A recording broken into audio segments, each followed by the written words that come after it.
ಚಿತ್ರದುರ್ಗದಲ್ಲಿ ನಡೆದಂಥ ಬಸ್ ದುರಂತದಲ್ಲಿ ಮೃತಪಟ್ಟಂಥ ನವ್ಯ ಅವರ ತಂದೆ ಇದ್ದಾರೆ. ನವ್ಯ ಅವ್ರ ತಂದೆಯವರಿಗೆ ಮಾತಾಡ್ತಾ ಹೋಗ್ತೀನಿ.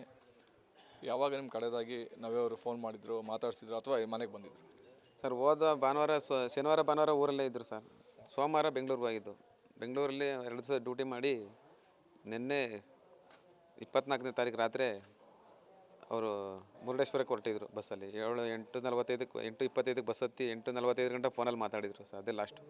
ಯಾವ ಟೂರಿಗೋಸ್ಕರ? ಅಂದರೆ ಮದುವೆ ನಿಶ್ಚಯ ಆಗಿತ್ತು, ಮದುವೆ ಆಗಬೇಕಿತ್ತು. ಅಂದರೆ ನವ್ಯನಿಗೂ ಅಷ್ಟೇ, ಮಾನಸನಿಗೂ ಅಷ್ಟೇ, ಇಬ್ಬರಿಗೂ ಮದುವೆ ಫಿಕ್ಸ್ ಆಗಿತ್ತು. ಯಾವ ಕಾರಣಕ್ಕೋಸ್ಕರ ಟೂರಿಗೆ ಹೋಗಿದ್ರು? ಅದೇ ಮುರುಡೇಶ್ವರ ಸಿಗಂದೂರು ನೋಡ್ಕೊಬತ್ತೀವಿ, ದೇವ್ರ ದರ್ಶನ ಮಾಡ್ಕೊಬತ್ತೀವಿ ಅಂತ ಹೊರಟಿದ್ರು ಸರ್. ಅಷ್ಟರೊಳಗೆ ಇದು ಘಟನೆ ನಡೀತು. ಹೌದು ಸರ್. ಅಂದರೆ ನೀವು ಲೋಕಲ್ ಅವ್ರು ಇರ್ಬೋದು, ಸ್ಥಳೀಯರು ಇರ್ಬೋದು, ಮತ್ತು ಅಕ್ಕಪಕ್ಕದ ಮನೆಯವರು ಹೇಳ್ತಾರೆ, ಮೊಬೈಲ್ ಕ್ಯಾಂಟೀನಲ್ಲೇ ದುಡಿಮೆ ಮಾಡಿ, ಕಷ್ಟಪಟ್ಟು ದುಡಿಮೆ ಮಾಡಿ ಇಬ್ಬರು ಮಕ್ಕಳನ್ನ, ಅಂದರೆ ಮಗನ ಮತ್ತು ಮಗಳನ್ನ ತುಂಬ ಕಷ್ಟಪಟ್ಟು ಸಾಕಿದ್ರಿ. 100 ಜನಕ್ಕೆ ಊಟನೂ ನೀವು ಆಗ್ತಾಯಿದ್ರಿ ಅಂತಲೂ ಕೂಡ ಹೇಳ್ತಾರೆ. ಅಂದರೆ ಕೆಲವೊಂದು ಸರಿ ದುಡ್ಡಿಲ್ಲ ಅನ್ನೋರ್ಗು ನೀವು ದುಡ್ಡಿಲ್ದವ್ರಿಗೂ ಅನ್ನ ಕಳಿಸಿದಿರ, ದುಡ್ಡು ಕೇಳದೆ ದುಡ್ಡು ಅನ್ನ ಕಳಿಸಿದಿರ ಅಂತ ಮಾತು ಕೇಳ್ಬಾರ್ದು. ಹೌದು ಸರ್. ನಾವು ಕ್ಯಾಂಟೀನ್ ಮಾಡಿ ಮಕ್ಕಳೆಲ್ಲ ಓದಿಸಿದ್ದು. ಅವ್ರನ್ನ LKG UKG ಇಂದಲೂ ಕಾನ್ವೆಂಟಲ್ಲಿ ಓದಿಸಿ, ಎಲ್ಲ ಕಾಲೇಜ್ಗಳೆಲ್ಲ ಓದಿಸಿ ಕೆಲಸ ಕೊಡಿಸಿದ್ದು. ಕ್ಯಾಂಟೀನ್ ಮಾಡಿ ದುಡಿದು ರಾತ್ರಿ ಎಲ್ಲ ನಿದ್ಗೆಟ್ಟು ಮಾಡಿ ಓದಿಸಿದ್ದು ಸರ್. ಯಾರು ಇಲ್ಲ ಅಂದ್ರೆ ನಾವು ಊಟ ಕೊಡವು ಸರ್. ಎಷ್ಟು ಜನ, 50 ಜನಕ್ಕೆ ತಿಂಡಿ ಕೇಳಿದ್ರೆ 100 ಜನಕ್ಕೆ ತಿಂಡಿ ಕೊಡ್ತಿದ್ದೆ ನಾನು.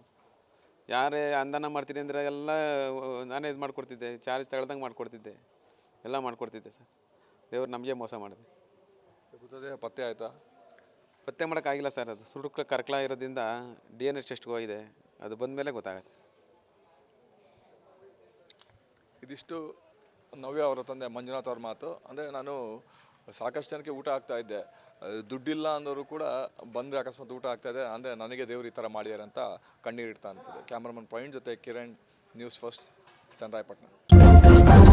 ನ್ಯೂಸ್ ಫಸ್ಟ್, ನಿರ್ಭೀತಿಯಿಂದ ನಿಮ್ಮ ಪರವಾಗಿ.